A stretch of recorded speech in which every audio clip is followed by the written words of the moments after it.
Zdravím vás, mí milí přisluhovači. Dnes se podíváme na 10 faktů o mikulášské nadílce. Fakt číslo 1. Historie mikulášské nadílky. Mikulášská nadílka má své kořeny v křesťanské tradici, která se datuje až do 4. století. Svatý Mikuláš, patron dětí a námořníků, byl známý svou štědrostí a zázraky, což vedlo k jeho popularitě v mnoha evropských zemích. V průběhu staletí se jeho postava stala symbolem generositu a laskavosti, což je důvod, proč se jeho svátek slaví dodnes. Na začátku prosince, konkrétně 6. prosince, se slaví jeho svátek v mnoha kulturách, přičemž tradice rozdávání dárků a nadílky se postupně vyvinula.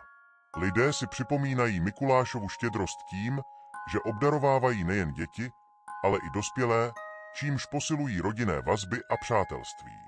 V některých zemích se dokonce Mikuláš stává součástí vánočních oslav, což ukazuje na jeho důležitost v evropské kultuře. Tato tradice se liší v různých regionech, přičemž v některých zemích, jako je Německo, se Mikuláš objevuje s pomocníky, jako jsou andělé a čerti. Tyto postavy přidávají do oslavy prvek dobrodružství a napětí, což děti motivuje k dodržování dobrého chování. Celkově vzato, historie mikulášské nadílky ukazuje, jak významné jsou hodnoty štědrosti a laskavosti, které se snažíme předávat dalším generacím. Fakt číslo 2. Mikuláš, čert, anděl. V tradiční mikulášské nadílce se obvykle objevují 3 hlavní postavy. Mikuláš, čert, anděl. Mikuláš představuje dobrotu a štědrost, zatímco čert symbolizuje hříchy a špatné chování dětí. Anděl pak zastupuje naději a ochranu, což vytváří vyváženou dynamiku mezi těmito postavami. Když Mikuláš navštíví děti, obvykle se s nimi nejprve podělí o příběhy a morální poučení, čímž je motivuje k lepšímu chování. Čert na druhé straně upozorňuje děti na jejich případné prohřešky, což může být pro ně výzvou. Tato interakce mezi postavami vytváří nejen zábavu, ale také důležité lekce o morálce a hodnotách. V mnoha regionech se děti těší na tuto návštěvu, protože každý z těchto charakterů přináší své vlastní píjevky do oslavy. Mikuláš rozdává sladkosti a dárky, čert se snaží vyděsit, anděl je symbolem naděje a útěchy. Tímto způsobem se mikulášská nadílka stává nejen zábavným, ale i poučným zážitkem pro děti. Fakt číslo 3. Různé tradice po světě. Mikulášská nadílka se slaví v různých formách v různých zemích, což odráží místní kultury a tradice. V zemích jako Nizozemsko je Mikuláš známý jako Sinterklaas a jeho příchod je spojen s mnoha specifickými rituály, jako je příjezd lodí a parádní průvody. Děti tam očekávají, že Sinterklaas přinese dárky a sladkosti, a to nejen 5. prosince, ale také během celého prosince. V některých evropských zemích, jako je Rakousko a Německo, existuje tradice, kdy se děti obávají čerta, který trestá zlobivé děti. Čert může mít různé podoby, ale většinou je znázorňován jako strašidelná postava s rohy a ocasem. Tento prvek strachu slouží jako motivace pro děti, aby se chovali dobře, a přidává do oslavy napětí. Na Slovensku a v Česku se mikulášská nadílka také těší velké oblibě a je spojena s různými zvyky, jako je zpívání písniček a recitování básniček. Děti si připravují školu, kde se snaží ukázat, že byli hodné, a Mikuláš je za to odmění. Tento rituál nejenže posiluje rodinné vazby, ale také učí děti důležitosti kultury a tradic. Fakt číslo 4. Význam dárků. Dárky, které jsou během mikulášské nadílky rozdávány, mají pro děti velký význam, a to nejen jako materiální objekty. Většinou se jedná o sladkosti, ovoce a malé hračky, které symbolizují štědrost a lásku. Tato tradice dává dětem pocit očekávání a vzrušení, což je důvod, proč se na tuto událost těší po celý rok. Mikulášská nadílka také posiluje hodnotu sdílení a obdarovávání, kterými se děti učí už od útlého věku. Když děti obdarovávají své blízké, mohou cítit radost z dávání a učí se, že štědrost může přinášet štěstí nejen jim, ale i ostatním. Tento aspekt nadílky tedy přispívá k rozvoji empatie a laskavosti, což jsou klíčové hodnoty v životě každého jednotlivce. Dárky také mohou mít vzdělávací prvek, kdy rodiče vybírají hračky, které podporují kreativitu a učení. Například stavebnice nebo knihy mohou stimulovat dětskou představivost a intelekt. V této souvislosti se mikulášská nadílka stává nejen oslavou, ale i příležitostí k osobnímu růstu a rozvoji dětí. Fakt číslo 5. Mikuláš v moderním světě. I když mikulášská nadílka má silné historické a kulturní kořeny, její podoba se v moderním světě mění. V současnosti se často mísí s vánočními oslavami, což může vést k tomu, že se některé tradiční píjevky ztrácejí. Nicméně, mnozí lidé se snaží udržet tyto tradice živé a předávat je dalším generacím. S rozvojem technologií a internetu se také změnila forma, jakou se dárky a nadílka předávají. Děti mohou nyní dostávat dárky i v elektronické podobě, jako jsou videohry nebo online předplatné. I přesto však mnoho rodin stále preferuje osobní dotek a společné chvíle strávené při rozbalování dárků, což posiluje rodinné vazby. Moderní mikulášská nadílka se také často zaměřuje na hodnoty jako udržitelnost, ekologická odpovědnost. Rodiče se snaží vybírat dárky, které jsou vyrobeny z ekologických materiálů nebo podporují lokální výrobce. Tento posun ukazuje, jak se tradice vyvíjejí a přizpůsobují současným hodnotám společnosti.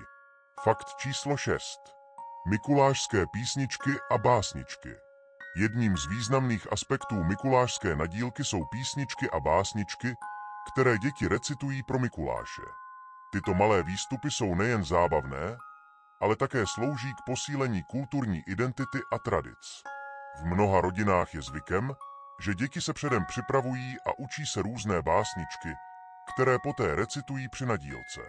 Písničky a básničky často vyjadřují vděčnost a dobrou vůli, což posiluje pocit společenství a sdílení. Děti se učí, že umění a kultura jsou důležitou součástí života a dostávají příležitost ukázat své dovednosti. Tento pěvek nadílky tedy přispívá k rozvoji sebevědomí a osobnosti dětí. V některých regionech se tyto písničky a básničky dokonce stávají součástí místních soutěží a festivalů, což zvyšuje jejich důležitost v komunitním životě. Rodiny se tak mohou spojit a sdílet radost z hudby a poezie, což posiluje jejich vzájemné vazby. Mikulášská nadílka tak není jen o dárcích, ale také o kulturním obohacení a sdílení tradic. Fakt číslo 7. Mikulášské zvyky a rituály. Každá kultura má své vlastní specifické zvyky a rituály spojené s mikulášskou nadílkou, které přispívají k unikátnosti této události. Například v některých zemích je zvykem, že děti nechávají boty nebo punčochy venku, aby si Mikuláš mohl naplnit dárky. Tento rituál vytváří atmosféru očekávání a vzrušení, když děti čekají, co všechno dostanou. Dalším zajímavým zvykem je večerní procesí, které se koná v některých městech, kde lidé chodí v kostýmech Mikuláše, čerta, anděla. Tento průvod často zahrnuje zpívání písniček a rozdávání sladkostí, což přináší radost nejen dětem, ale i dospělým. Takové akce posilují komunitní duch a vytvářejí krásné vzpomínky na mikulášskou nadílku. V některých rodinách se také udržuje tradice, kdy rodiče připravují speciální pokrmy, které se konzumují na počest Mikuláše. Tyto pokrmy mohou být sladké, jako jsou perníčky nebo koláče, a jejich příprava se stává společenskou událostí. Takové zvyky doplňují celkovou atmosféru mikulášské nadílky a ukazují, jak důležitá je rodinná soudržnost. Fakt číslo 8. Mikuláš a jeho význam v dnešní společnosti. V dnešní společnosti mikulášská nadílka představuje nejen příležitost k obdarování, ale také k zamyšlení nad hodnotami, jako jsou štědrost a laskavost. V kontextu moderního světa, kde se stále více setkáváme s materialismem, je důležité si připomínat, že dárky by měly mít hlubší smysl. Mikuláš nám připomíná, že skutečné štěstí pramení z dávání a sdílení s ostatními. Mikulášská nadílka také poskytuje příležitost k rodinnému spojení a posílení mezilidských vztahů. V hektickém životním stylu, který mnozí z nás vedou, může být obtížné najít čas na společné chvíle. Tato tradice nás však motivuje k tomu, abychom se zastavili a oslavili hodnoty, které jsou důležité nejen pro naše blízké, ale i pro naši komunitu. Přestože mikulášská nadílka pochází z náboženských tradic, dnes ji slaví lidé různých vír a kultury. Tento aspekt ukazuje, jak může tradice překonávat hranice a spojovat lidi. V konečném důsledku tak mikulášská nadílka slouží jako symbol naděje a jednoty, což je v dnešním světě více než kdy jindy potřebné. Fakt číslo 9. Mikulášské akce. V mnoha městech a vesnicích se konají mikulášské tvhy akce, které jsou spojeny s touto tradicí. Tyto tvhy obvykle nabízí širokou škálu místních produktů, řemeslných výrobků a vánočních dekorací. Mikulášské tvhy se stávají místem setkávání a oslavy, kde si lidé mohou užít atmosféru a sdílet radost s ostatními. Na těchto tvzích často probíhají různé akce, jako jsou koncerty, divadelní představení a soutěže pro děti. Tyto aktivity přidávají do mikulášské nadílky další rozměr a přitahují rodiny, které chtějí prožít společně nezapomenutelné chvíle.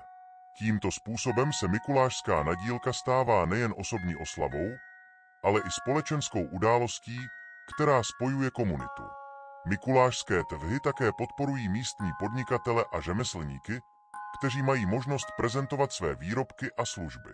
Tím se posiluje místní ekonomika a vytváří se prostor pro kulturní výměnu. Takové akce tedy nejenže obohacují místní kulturu, ale také přispívají k posílení vztahů mezi lidmi. Fakt číslo 10. Budoucnost mikulášské nadílky.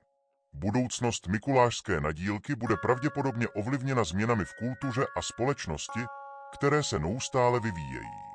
S rostoucím důrazem na udržitelnost a ekologické hodnoty se očekává, že lidé budou hledat způsoby, jak tuto tradici adaptovat na moderní podmínky. Například dárky mohou být více zaměřené na kvalitu a ekologické aspekty, což by mohlo přinést nový rozměr do oslav. Také digitalizace a technologie hrají stále větší roli v tom, jakým způsobem lidé prožívají mikulášskou nadílku.